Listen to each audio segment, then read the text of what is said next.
عالم آخرہ کوئی ہے یا نہیں ہے کیا پتا، کس نے آ کے بتایا مرنے کے بعد؟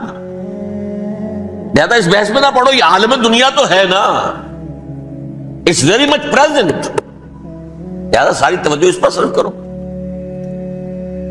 تو خدا کے مقابلے میں کائنات پر توجہ، روح کے مقابلے میں مادے اور جسم پر توجہ، حیات اخروی کے مقابلے میں حیات دنیاوی پر توجہ۔ یہ ہے اصل میں کرکس آف دی میٹر، اس تہذیب جدید کا خلاصہ ہے۔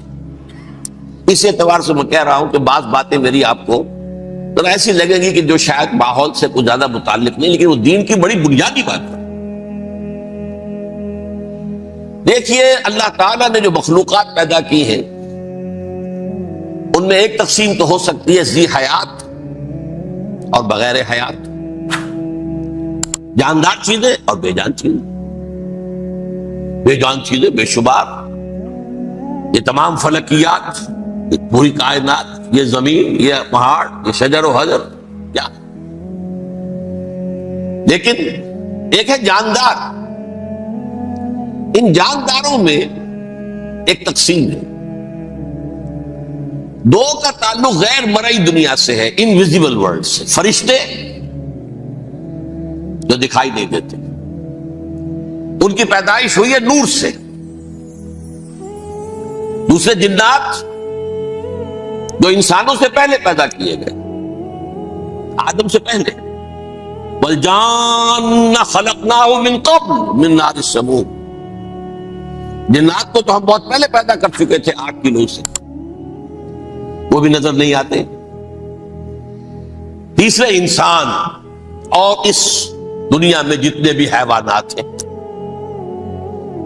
ان کا جو مادہ ہے وہ ارض، یہ زمین ہے، یہ مٹی سے بنے، تراب سے بنے، کرسٹ آف دی ارتھ سے بنے۔ اب ان میں ایک تقسیم ہے، ایک وہ ہے، ان تمام میں شعور تو ہے، حیوانات میں بھی شعور ہے، خود شعوری جسے کہتے ہیں سیلف کانشسنس، یہ صرف 3 میں ہے، فرشتہ، جن اور انسان۔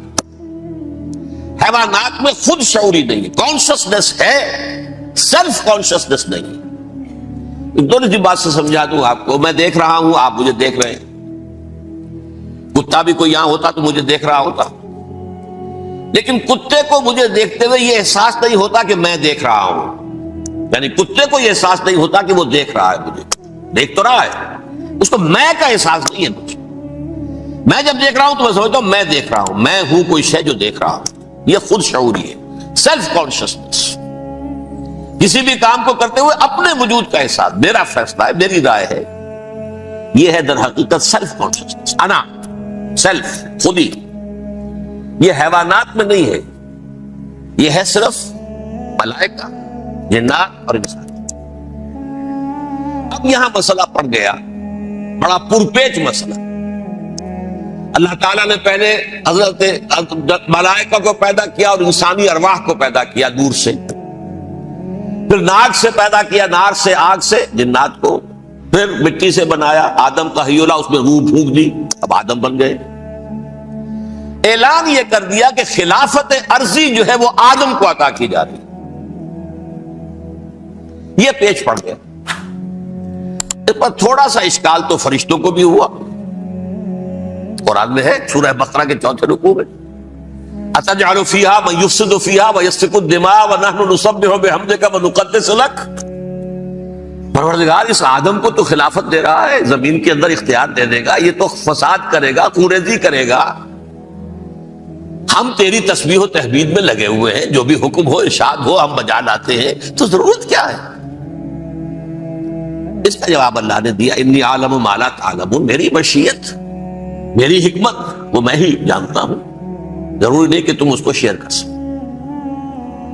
لیکن یہ جنات میں سے ایک جن تھا عزازیل۔ اب دیکھیے کہ جنات کو ایک قرب حاصل ہے ملائکہ کے ساتھ، کیوں؟ وہ نور سے پیدا کیے گئے، یہ نار سے پیدا کیے، کتنا قرب ہے دونوں میں۔ انسان پیدا کیا گیا مٹی سے، مٹی انرٹ ہے، آگ بھڑکتی ہے، اوپر اٹھتی ہے، شعلہ زنگ ہوتی ہے، انرجی ہے اس میں۔ نور اور نار میں بڑا قرب ہے، اور عربی کے ایک قاعدے سے تو یہ ایک ہی لفظ ہے، مادہ ایک ہی ہے، حروف علت جو ہے ایک دوسرے کی جگہ آ جاتی، یہ قرب ہے، اگرچہ زمین و آسمان کا فرق ہے دونوں۔ فرشتہ نور سے پیدا کیا گیا ہے، وہ پاک ہے، وہ اللہ کے کسی حکم کی خلاف ورزی کر ہی نہیں سکتا۔ لا یعصون اللہ ما امرہم ویفعلون ما یؤمرون، وہ جو بھی اللہ تعالیٰ حکم دیتا ہے اس کی کوئی معصیت یا نافرمانی نہیں کرتے، بلکہ جو حکم لیا جاتا ہے مان لیتے۔ ذرا سا اشکال ہوا تھا، پوچھ لیا، جواب مل گیا، خاموش ہو گئے بس۔ لیکن عزازیل نامی ایک جن تھا، جو ایک تو جن ہونے کی نسبت سے فرشتوں سے کچھ نہ کچھ مماثلت تھی، قرب تھا، دوسرے یہ علم میں، زہد میں، عبادت میں اتنا اونچا تھا، اتنا اونچا تھا، اتنا اونچا تھا کہ یہ ملائکہ ہی کے صف میں شامل ہو گیا۔ اس نے علم بغاوت بلند کر دیا۔ جب حکم دیا گیا کہ سجدہ کرو آدم کو، اب یہ دیکھیے کس قدر یہ اہم مضمون ہے، اور آپ سوچ رہے ہیں یہ باتیں آج پہلی مرتبہ ہمیں اس طرح سنائی جا رہی ہیں، یہ باتیں تو علم میں آتی نہیں ہمارے۔ وجہ کیا ہے؟ آپ کو دلچسپی نہیں ان چیزوں سے، جدید تہذیب نے ان چیزوں کی اہمیت کو زیرو کر دیا۔ قرآن میں اہمیت کا کیا عالم ہے؟ 7 جگہ یہ مضمون قرآن میں آیا، یہ فرشتوں کو ہم نے حکم دیا سجدہ کرو آدم کو، سب نے سجدہ کیا۔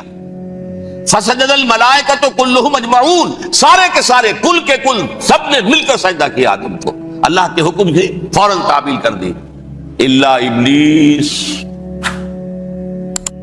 ابا واستکبر وکان من الکافرین، ابلیس نے نہیں کیا، انکار کیا، استکبار کیا، گھمنڈ کیا۔ اور اس کو سورہ کہف میں بیان کر دیا گیا، یہ اس لیے کہ وہ اصل میں جنات میں سے تھا، اگر